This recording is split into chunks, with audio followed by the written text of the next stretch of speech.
last Fistmas, I gave you a wreath, and the very next day, it turned out to be a bow.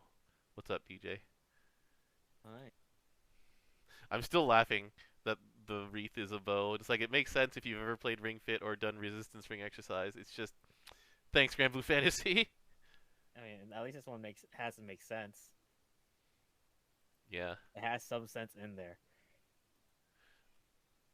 it has some internal logic to it. All right, you ready to start? Sure, you're the one who gets to talk about the characters this week. Nice. Okay, so let us begin. Hey everyone, welcome to Granblue Radio. This is Vibrating Sheep of Granblue EN. Um, and with me, joining me for Christmas cheer, Oh, hi. It's Christmas. It's Fistmas. Merry Fistmas. Unfortunately, Happy um, prayers. the uh, the Fistmas is marred this year by the death of the actor Furganda Goza, which is unfortunate, but we have a good representative for Fistmas this year, and I'm excited for the various stories and things that come out from this. But first off, we're gonna start with the event. Um, the main thing that the event did, like this one is a reintroduction kind of event. Like it is not mega special, but if you liked the characters, you will like them more after this. Yeah. But the big thing is that they've made farming an event the easiest it has ever been because you used to have to occasionally check to see if you triggered a nightmare and collect your free stuff. Now you can skip up to 10 of them at a time and they just stack there and you don't have to wait you don't have to do it within an hour. You just press button receive candy and you can hit it again and basically I've spent very little time farming this event and am now done with my 20th box. I was like, okay, all right then. I Good. don't use I don't use URLs to for quick raids, so hmm I will see the pop up. Yeah, I use the Skyleap quick raid thing. So anyway, that's a good change. And hey, it's going to be implemented for every rerun after this too. So the rerun that we get later in the month is going to have this same change. I'm a fan. It's convenient. It you know it's nice. That's all there is to say about that one. I don't really have much more to offer after that. All Yeah, right, I play on and app, so I don't have that options. got it. I will see this the pop up. So you might as well just continue skipping whenever you see it. Correct. Yeah. It Uh, changed nothing because no URL manipulations. mhm. All right. So that's that. So now we actually move on to the characters because we are in fact in Premium Gala Christmas. right now. This is Christmas, Fistmas. Do you want to start with Europa or do you actually want to have it be Fistmas and start with Fio? It doesn't matter to me. I have neither. Okay. So I'm going to start with Europa then. Sorry, I just needed to use a single ticket. Need is a strong word, but you know what I mean. Anyway, so we're gonna start with. I said Europa, right? You did. Okay, just making sure. This is the character I do have. So, Europa is one of those funny characters to go over because where'd she go? She's not on this team. She's on a different team. One moment. Where are you? You're here. So, each of her skills links to each of her supports, and so she has three of each. And then her CA doesn't really tie any of it together. She essentially has three separate engines going on. So we're going to start with her skill 1 and support 1. So, step 1. She's got a 6-hit Earth Nuke, and this is on a short enough cooldown. And by short enough cooldown, I mean it's not really a short cooldown at all. It means that for, let's see, 5 out of 10 turns, you get a boost to amped damage against water foes. So she has a Seraphic passive, just like a lot of the characters in her element or in her series. And these things you tend to ignore. Like they're a minor grid bonus because the seraphic weapons are not necessarily worth the slot in modern GBF. Um, but if you have an Ultima, it's like, oh, well, this isn't better than an Ultima anymore, so why would you have this? Well, this buffs it to slightly better than an Ultima for those 5 turns. Yeah, so at base, all your characters get 20%, and then during these 5 turns, it's 30%. Right, and Ultima is a 25% or so, and a 4-star Seraphic is 23%. So it's very marginal. Like it's better, but is it enough better? And since it is not permanent, then you're just like, all right, sure. So that's not really the reason that you're going to be using her. Like I this mean, is, that'd be the reason I would use her because I like having an extra slot in my grid. I mean, that's fair. But so next up we have her 2 and 2 pairing. So 10 turn cooldown Veil is way too long of a cooldown. So That's but that's also a cooldown you see normally in some instances. mhm. um, and then you get a boost to her Frozen Gift for you, which is her passively she gives your entire team 10% uplift, which is a really good thing to have when it's passive. Heck, you use Uni for that and it's active, right? Like it does more than that on Uni, of course, but this doesn't require pressing a button. This doesn't take away from it's not tied to a link skill or anything like that. It is absolutely no questions asked 10 meter at the end of the turn. And then for 5 out of every 10 turns, that is actually, is it 15 or is it 20? It's 20. It's 20. 20-meter return to your entire team is actually really good. Like really, really good. And then the very last pairing is Epaminondas. I had to look this up. It's the name of an ancient Greek general from the city of Thebes. So That makes sense with Europa. with Europa, with her like Thebes theming, it makes sense. All right, so it's a standard nuke. It gives 1 glaciate, and then your payoff for getting glaciate to 5 or higher is that her third passive affects all allies, and her third passive is the grand passive.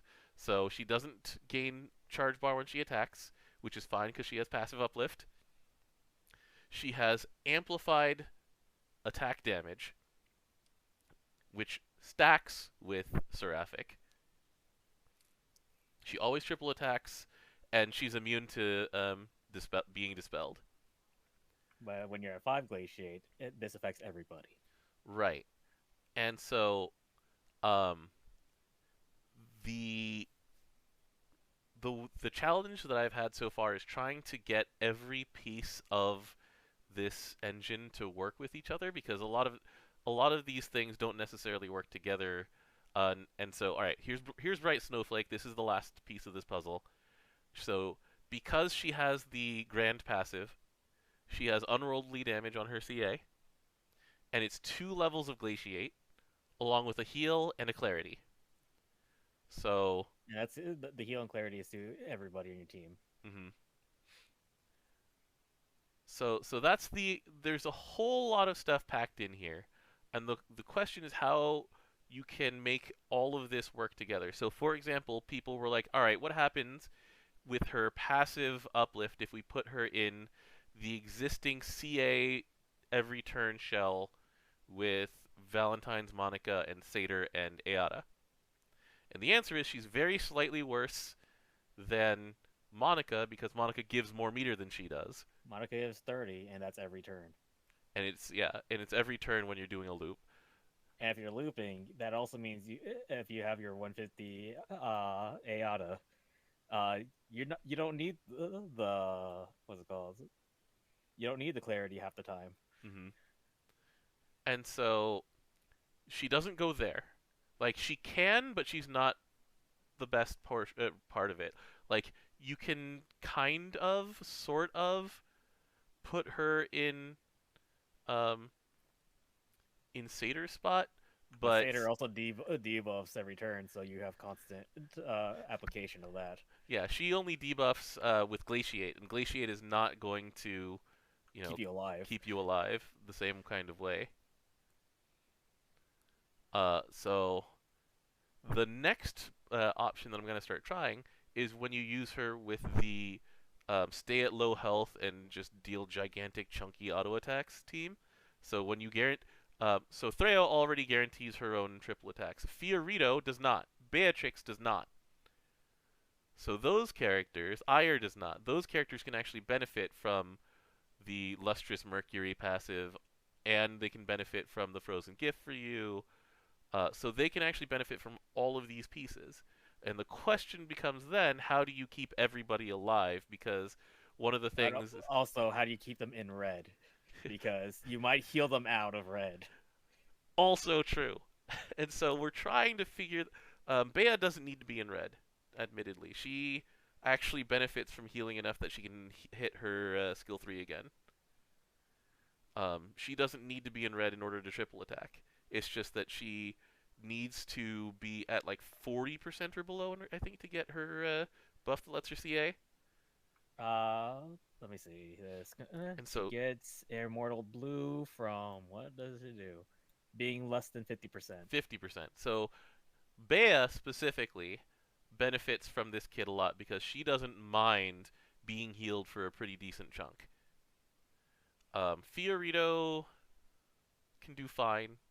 Threo will often heal herself out of her own red. So, so what a lot of the time the characters that you use to babysit them are like right now it's like Sarah or Satyr or someone like that, someone with passive hostility, a small constant heal, you know. And then this, yeah. So I'm still trying to figure out the right shell for her. But there is a lot of power here, and um, yeah, we'll see. She's not bad. She's really good. It's just you need to find the right place to put her. Yeah. Like right now, I think that my best partner for her is Beatrix, who can use all of this. I mean, Bea has an innate 50% TA, but that's not 100. It's not 100. It actually does like slow her progress a lot when she doesn't triple attack because she wants to get those maximum stacks to just ramp her up to full power, and she gives herself a lot of it, but not all of it, and so this would just lock it in essentially. Civilian is right. Shidala also benefits from this kit. Yeah, true. The Tigers do benefit a lot from this kid as well. Um, the Tigers currently one of their best friends is Galleon, and so you have to figure out like if they're friends if she is one of the best friends of the Tiger to try and the Tigers to try and get them to triple attack, is she going to replace the third slot or is she going to replace Galleon if you have Galleon? I would put Galleon's buff on her. On her? Yeah. Yeah. This is true. This So is maybe grand. my next experiment is going to be Galleon, Europa, Sidala. That is a good point. I'll write that down and I'll test that one out. But there's a lot going on here and it's worth exploring. I like how she has the EMP node for skill damage cap, and she only has 2 nukes and they're on 2 nukes, and very they're long very long. cooldowns. Yeah, yeah. But you know what? Look at the rest of this. She has the freaking Primal Beast uh, EMPs, and those are just kind of meh. I mean, they've always been meh. So Yeah. So she anyway, has balanced. but yeah, there's a lot to work with here, and I think that we always talk about how Earth is a land of monsters, but you just the way to make a name for yourself in Earth is to be very specialized and have all of your kit work toward um, a very cohesive goal, because that's what Satyr does, for example. Satyr is uh, basically very cohesive in terms of I am giving up normal attack damage, and all of these things that are really good in hard modes, I will help you with. So it's like meter and dispel and CA boosting, Just debuff stacking attack reduction. defense. Yeah. Um, Yeah, which is good because you're running her a lot of times in CH comps mhm. too, And so yeah, which Mr. those turns take forever. Sachi Otakli is like long CDs, Lobelia time. No, this is not Lobelia time. There is long cooldowns, and Lobelia are actually not synergistic. Lobelia works best with like 7 turn or 4 turn cooldowns.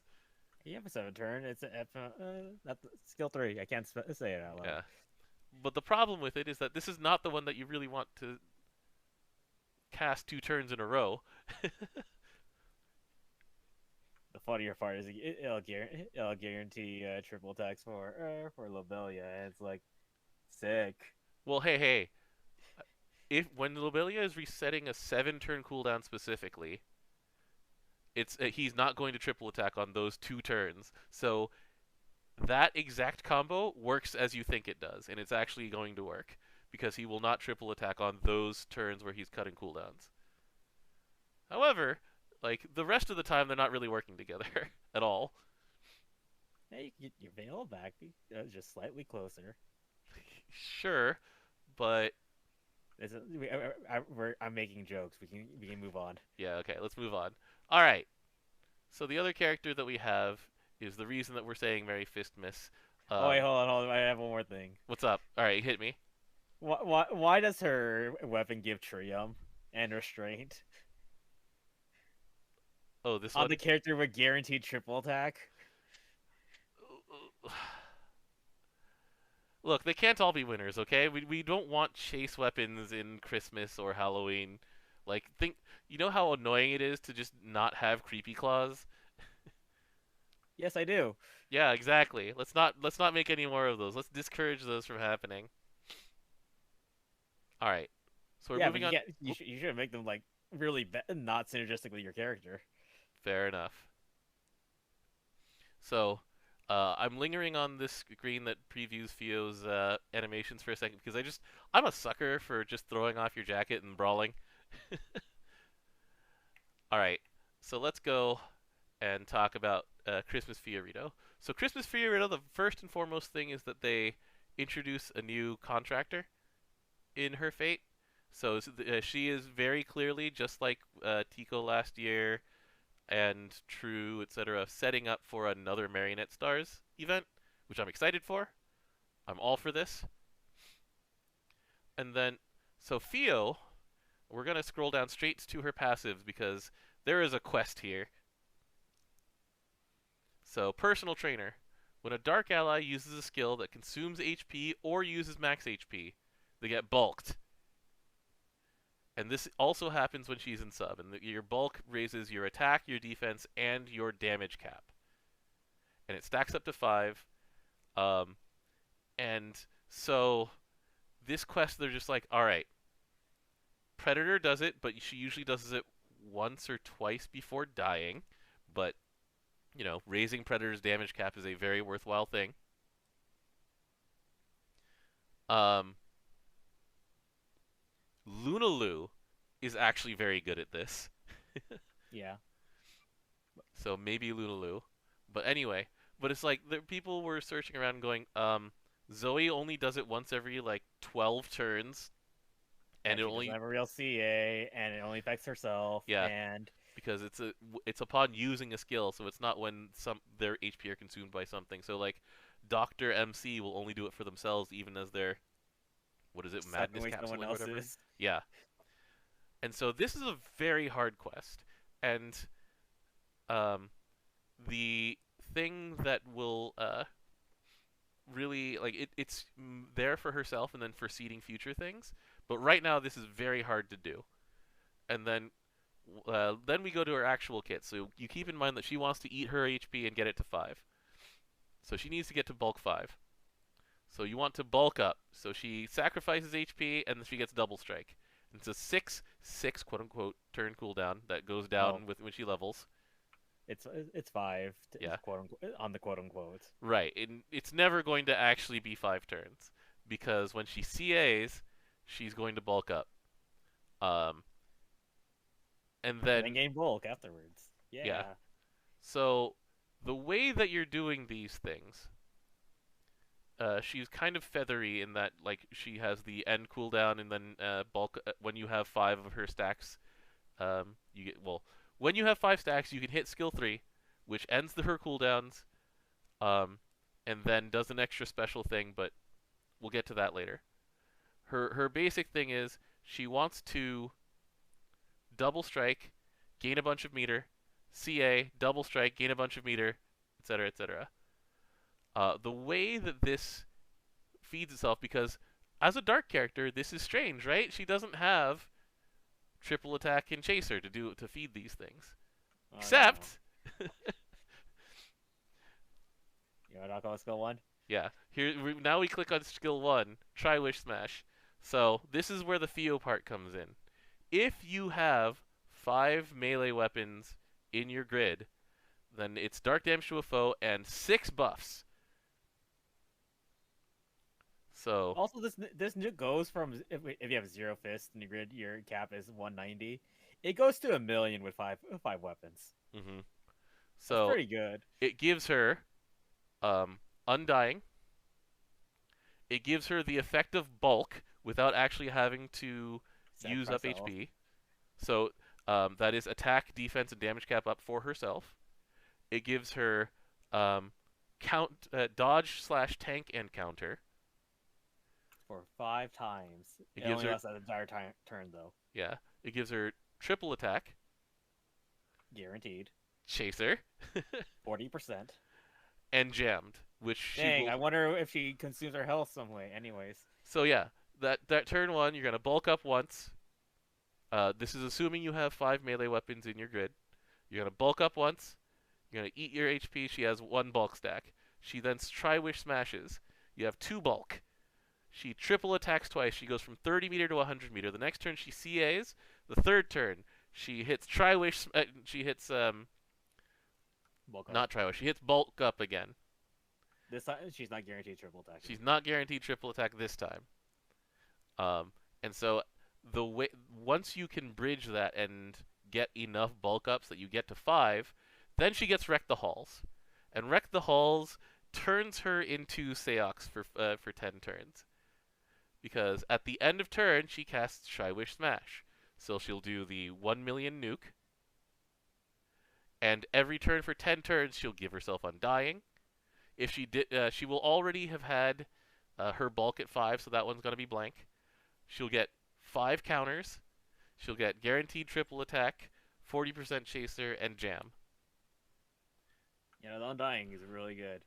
The only even if you get paralyzed, this will still cast. It should. Yeah, it's an auto cast. You won't get the attack, but you'll still get the nuke. You'll still get the counter, Undying. and you'll still get the Undying. Undying's really good when you're paralyzed, when it refreshes itself. And so, yeah, this is a cool design. Notably, Wreck the Halls cannot be recast. So after that 10 turns is done, I mean, it's an ultimate skill. yeah, it's an ultimate. Like you have to ramp it up to 5, and then use it, and then, using the pattern that we just said, where like she's gonna double strike turn 1, she's gonna CA turn 2, then you have to make sure that she has some sort of multi-attack support for the turns that she doesn't have Try Wish Smash available, in order to CA as many times as possible to continue bulking up. So like without any external meter assistance, which there's a lot of it in Dark, external meter assistance, then Ability. And yeah. like it'd be around what turn 7 or 9 or so before Wreck the Halls is available. In the worst case scenario. In the worst case scenario, yes. And then if you're feeding her meter constantly, then yeah, like you're gonna Wreck the Halls pretty early. You're gonna Wreck the Halls around like turns 5 or 6 or so. I do like this note in the wiki, by the way, is that you can use bulk up at 1 HP. Yeah. That's actually not that common. It just consumes 0 because it's based off your current HP. Mm-hmm. And it's not deriving from max HP. Right. So Wrecking the Halls. Did you see what the Japanese is for this skill? By the way, it's very well translated and localized. I have not. The Japanese is Merry Christmusle. Ah, that's where that quote is. Yeah. So that's why it's Wreck the Halls in English. But yeah, this is a super cool design. Uh, Um, we forgot to actually mention what each bulk level does. So for each level of bulk, you get 20% normal attack, 20% defense, and 5% cap. yeah. So 100% attack on her specifically is meaningless because she's going to have so much jammed that she is going to cap, like period. I mean, it still helps in Yeah, case you're fighting a higher defense yeah. fight. The 100% defense, amazing. Like those, anytime like you can give yourself 100% defense, it's godlike. And then cap. Hmm. The cap is like, yeah, that's a chef's kiss right there. This is a cool design. I love it. I love Fio also. If you follow Firu's Eye on Twitter, she actually, because JoJo's Part 6 is about to come out um, on Netflix, um, one of the other JoJos, I think it was Namikawa Daisuke, came by with flowers for her on the very final recording, and there's a picture of her posted where she's just like bawling her eyes out. It's pretty amazing. Anyway, uh, cool character, cool stuff. Uh, Once again, the training wreath is amazing. I want one of these just to use it as a skin for a bow. Like, look at it. You know, Garrison's pretty good when you're at low health. Yeah, Big enemy too. It's pretty nice. you're right. All right, so we are going to switch over to full screen mode for the next thing because it's a Koregra month. It's not normally a Koregra month, but But you know, the Granblue Fest is not this month. yeah. And so we get to talk about like Granblue Fest isn't this month, and so the news stream for the month is actually going to be December 24th, Christmas Eve Japan time. It's just So like the 2016 stream. yeah, it's been a long time because they've had in previous years they had Granblue Fest, and that's mid-month. Um, they don't have that this year. It's been pushed out to January. So we have this is a very light choreograph compared to what people expect from gigantic December news dump. Because this is the news up to December 23rd, 24th and no later. All of the New Year's big stuff, all of the roulette stuff, that is waiting. So, with that in mind, let's go do a quick coverage of it. Um, we have Rise of the Beasts coming. This is a break Rise of the Beasts. We're not going to get enough uh, 4 symbol stones to hit a 5 breakpoint, so no new Perpetuity Ring, no new Gold Brick. Oh well, it's Rise of the Beasts. We don't really need to talk about it anymore. No new skin either. Um, Cool. I can write out the last skin. mhm. Next up, Pride of the Ascendant. This is the first Pride of the Ascendant since so Cherub was like April or so, March or April. So it's been a while. And so this one is going to be Wind. So bring your fire characters. It's going to be really interesting. Cherub, I actually still haven't gone back and beaten Proud Plus 4. I should probably do that. I actually recently did that. Yeah, it I isn't stay looped it and then had to gamble something on the last half. right. So, you do need to have defeated Echidna to beat this, but to fight this. But you know, uh, like Kikuri, I really do wonder like what they'll do with this because I don't have a good concept of what this thing does because you fight it in story only, and that was like years ago now. I don't remember what happened. That was years ago, indeed. Yeah. We have Dread Barrage coming. This was announced months ago. It's going to be light enemies, dark favored. It's Dread Barrage. We'll help each other. We'll join each other's raids, full auto, and then do something else with the rest of our lives. Yep. So one of your boys, DJ Uchida Yuma, is coming back to Granblue Fantasy. Brief Oh, man, I inside get crying stories. again. So Together in Song is coming to side stories. Um, the interesting thing about this is that they are So the first time they ran together in song, you get one of the 5 orchestra characters if you had not already picked one. Have you if you were not one of the people who went to literally every stop of the orchestra tour, which is none of us. which is none of us. Like Nakamura, Mr. Granblue himself, Nakamura had 2 of them from that. Um, so Nakamura has has the ability to finish off the orchestra characters with this, I think, because it's the original run, the rerun, and now the side story run will get you another of these characters. And then I do wonder what they'll do, if ever, to make the other 2 available to people who have never gone to one of the orchestral concerts. I'm very curious about that. Yeah. Well, it's also been years since we got the rerun of this, so Also true. And then, yeah, if you don't have our boy Nobio, you should pick him up. He's a great summon and a cool guy. I mean, this time there's no chance to miss him. Yep. All right. The other things, so this is where things get really like rapid fire. So all of the holiday mini stuff is coming. Sure, whatever. Yep, that always happens. Tale of Kindled Bonds is the rerun. Okay.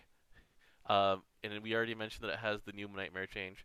So they're running Tower of Babel again, and this time they will have new layers, and it'll happen at the same time as the rerun. So it's very clear. Like if you want to, if you need to take time to farm a rerun, then take your time. And if you're already done farming the rerun, here's the Tower of Babel for you. Yeah. Um, New floors, excited. yeah. There'll be some goofy things with oh, who was it? What were we looking at? That I am curious about um, there was exactly one strategy that would be tower viable that I'm laughing at, and I'm wondering if it works, which is filling a gun full of the Cosmos bullet, Oh yeah. because it's a chance to make turns pass. And so I'm sure that there's going to be some sort of madman out there, some crazed Granblue scientist, who makes a strategy that requires passing as many turns with the gun as possible. Yeah, but what if they bring back the stupid mission of least amount of turns possible? Then it won't 5 work for turns. those. But what if it's like do it without, I don't know. I don't know. I just don't know. But it's like that's one of the fun things I see is that when people get creative with the rules of Tower of Babel and having new I challenges don't is want to fun. look at someone else's tower if they did that. Oh, here's a suggestion. Just make them the bullets. I don't want to see it in actual suggestions for us. I just want to see the video. All right. No, I just want to see if they curate the suggestions tab Yeah, correctly. true.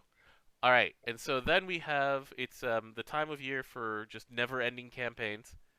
So we start with half off on the 15th. This is a regular old half off with sandbox plus 1 defender gauge. Hey, that's not standard. True. That one's a good one when it comes up. But it only lasts for a week because so that's also when dropped up campaign because a week later the roulette starts and that's the like heart of GBF going crazy giving people stuff. Um, this is when they do the 8 times RP and XP up to 8 million, and then after that is a mere 1.5 times normal. Um, and they will also be giving us extra sandbox Saphira treasure gauge going up, and also Okay. winter missions with the usual like do stuff in game, get a gold moon, get a gold gift, which may or may not have good stuff in it, get an SSR ticket, which is it has exactly what is written on the box in it. October Proving Ground. Yeah. And then a gold spell book and stuff like that. Like these are just things to bulk up your collection, and they're very good. So I always welcome these. yeah. And then the last things to clear out the month up until the December stream.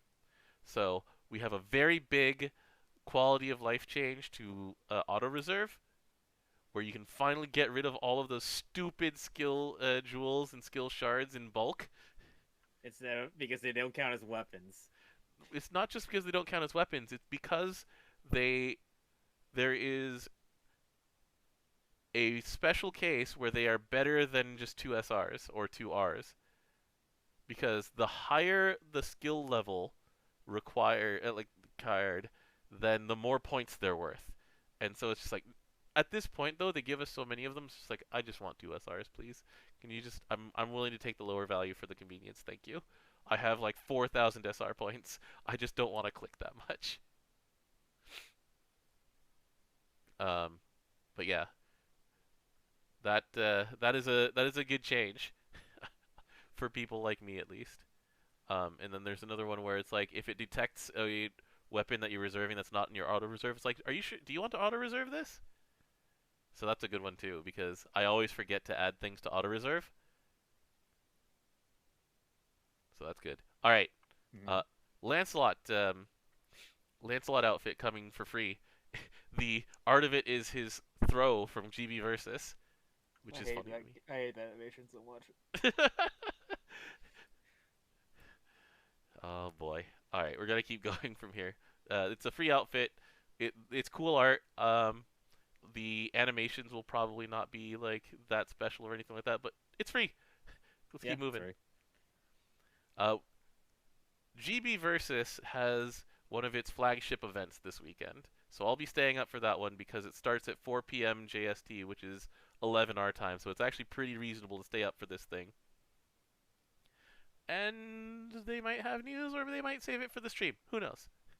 But I just like We'll find out watching later. it. You know what I can rely on? This is the one thing I can rely on. Taco's in there. So Taco is going to be asking for Vicala playable in every opportunity he gets. But we're not. We if they no, they could give us some stuff now because there's not a Granblue Fest this month. Yeah. And the December stream isn't necessarily that focused on like GB versus or Relink news. That's special. That's that's That's gonna for be Fest. the fest. Yeah, Yeah.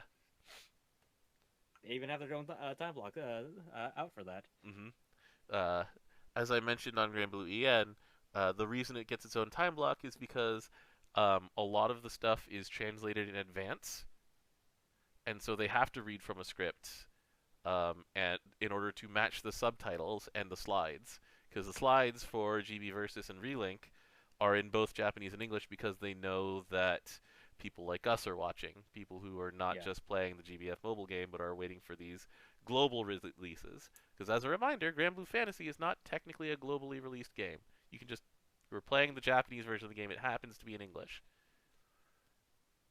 Um, it's Go just ahead. always funny when we get to the chatter part, hmm And and it's just so the subtitles untranslated. just yeah, so the subtitles just stay there until they move to the next slide. hmm All right, so um, the last parts are just merchandise. So there's a Percival figure for 29,000 yen, and it's from Alter. Um, I in their mean, altar figures are really good, yeah, so and this is their Ikemen line. Like we were going through this last night. It's like, what else is in this sub brand? Merlin, Gilgamesh, a bunch of Tails Ikemen. boys, like what is it? Ensemble Stars and Udapri. It's like, oh, well, you're joining some good company there, Percival. Um, and then yeah, just miscellaneous merchandise, the Grand Cipher Kitchen. We're gonna be there for this one. We got to bring this sweater Narmea back to our boy Isaiah. Okay. Just for a reminder that they allow reservations up to a month before. Okay, so December is when we'll start making reservations. Because I figure Yeah. that this place will get busy right around Granblue Fest, come to think of it.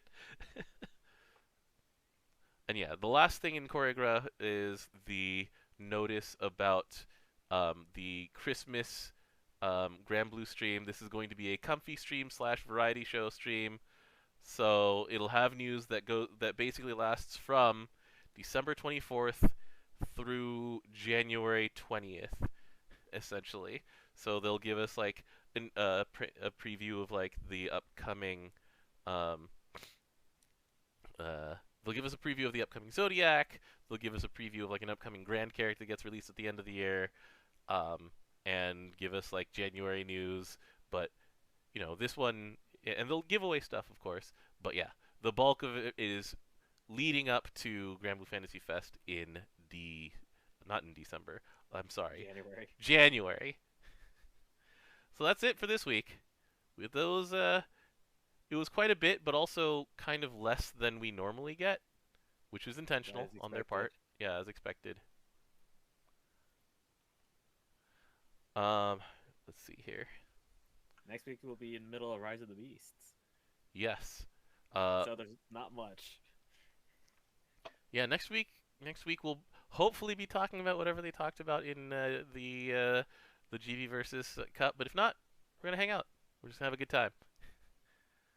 Um, as a note, though, December is one of the times where they will break the. They are willing to break the only during fests release schedule. Summer also does that, but I wouldn't be that surprised if there was a non-fest release. Let me make sure of that though, because I know that summer they will release something in between Flash and Premium. Um, have they done that for Holiday before? Let's go take a look I at don't Holiday, remember.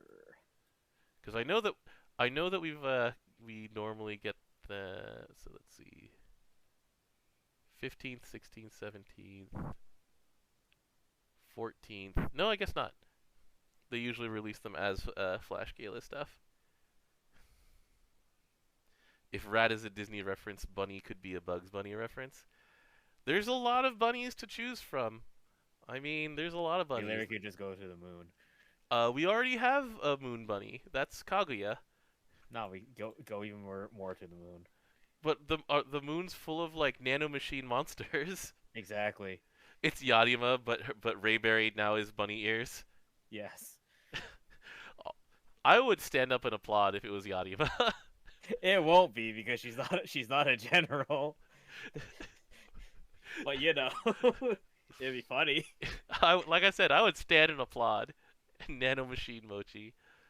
Yeah, Hasilia with the moon is also bunny themed. They're gonna find something. They find new angles every time. That's the entire point of them having a contest to do it, you know. So anyway, My, the thing go I ahead. expect later is getting the graphic archive for that and seeing the other choices. Yep, yep. The those that is always fun, just seeing like what other people had. Like I was so going into the year of the tiger, I was expecting a lot of either baseball submissions for the Hanshin Tigers or lucha submissions because of Tiger Mask. And surprisingly, people stayed away from those. There were more biker gangster like tigers than there were like wrestling tigers in the art book. Yeah. We'll see what happens with the bunny. I'm really curious. It'll be someone who wants to go to the moon, then it'll turn into a big society and zodiac crossover. Who knows? Who knows? Uh, like we've said this before, and we'll say it again. Games continues to break our ankles with regularity. Like as soon as we think that we expected everything, and we think that we know what they're gonna do next, and in some cases we're right, and then sometimes we get Zombieland Saga or Akiva Maid War So we or don't get a Zombieland Saga in this game. or We get a World Flipper.